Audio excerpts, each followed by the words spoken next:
Yes, I am Andrew Ledford, and we are back on this website build working with GeoDirectories. I think it's GeoDirectory WP, and I'm also using S2 member plugin, as well as a few others we may be going over. And let's look at this. I wanted to go over this. Last time I mentioned the additions I was using to the free GeoDirectories, the pro version. So I just wanted to show you where I got that. You go down here to extensions, click that, and then you can install and enable the different extensions here on this page. Or what I usually do is install them and then go back to the plugins page right in here, installed plugins, and in here I will just click the ones I want to activate and then click here and just do the activation there. Now, after all that is done, I don't want my listings to be listed as places. I wanted in this particular site for them to be Pet Pro or Pet Pros. So what I did is I came in here to the settings and went to general. So I believe that this is in the settings. Let's go in here, settings, and then I went in here to, I believe this is it, post type, and then GD places. I clicked on edit, and I renamed the slug and the name of that particular page. And you also want to come up here to show advanced up in the upper right hand corner. And here you will have many more options, and you'll want to change these as well. Next, we're going to go over naming a page for the S2 members so that we can get that set up. Okay, so I am back, and we're going to start working on the S2 member now. So what I am going to do, let's get over here to this. I'm going to go into here and add a page. I think what I will do is call this, we're just going to say new members. I'm going to come down here to S2 members, go on general,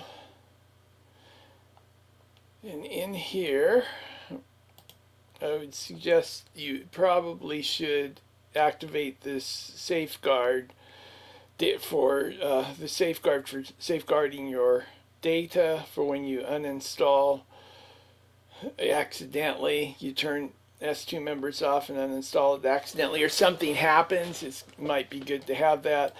Lazy loading for this particular site I'm working on, I do want that active. Not going to worry about the security badge, that's irrelevant. And these will be set up later. This is a different website on the local server I'm using because I have some other things I don't want you to see on my production site, and it's just easier than going in and editing and blocking all those out. So membership levels, we're not going to mess with that right now. That'll be done later. Login and registration design, we're also going to do that later by let's just do one thing right now. I am going to come in here and add a logo. This is for the next website I'm going to be developing. So we're just going to come in here, and this is what we're going to use. Yeah, this is it. And I think that we can do that. Yeah.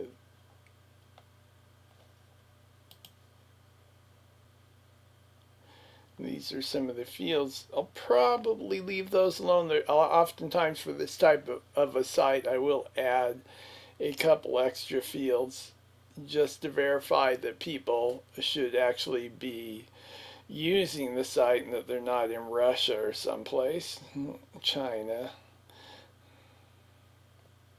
And I do want to collect first and last name.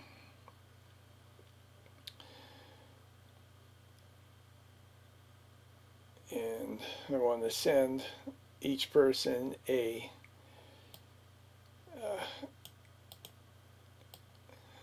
password, and I am for this I'll just leave it like that. I do change that usually. And then I do have a lot of email that I will not let people sign up with in a couple different places. And here we come to the login welcome page. That's the one we just set up. Oh no, that's going to be it's going to be a little different in the site I'm building, so I'm probably not going to set that right now. I'm going to have to experiment because I'm doing this one so much different than I've done in the past. So not exactly sure how it's going to work. All the different plugins are going to work with each other, so I might have to reconfigure some things. So in the past I've done this differently, but what we need here is a membership option page. That's the one we just did. Okay, so we're going to, this was used for my real estate site. I just repurposed it as a template. Okay, we'll just pick one of these, that one. And that, I want the yes, enable MLP variables. And I want members to be able to modify their own profile. And then we're going to save that. Oh, there's one thing I didn't do on here that is very important. And that's the security encryption key. That's something that you're going to want to set and save, because this is going to be an important for your documents in case something happens. And if you ever have to reinstall or rebuild your website and you happen to have your old database, you're probably going to need that. So you want to set that aside, set it aside, and have some copies, some backups of it someplace safe. And that should do it for this part of the website build. Till next time, see you then. Bye.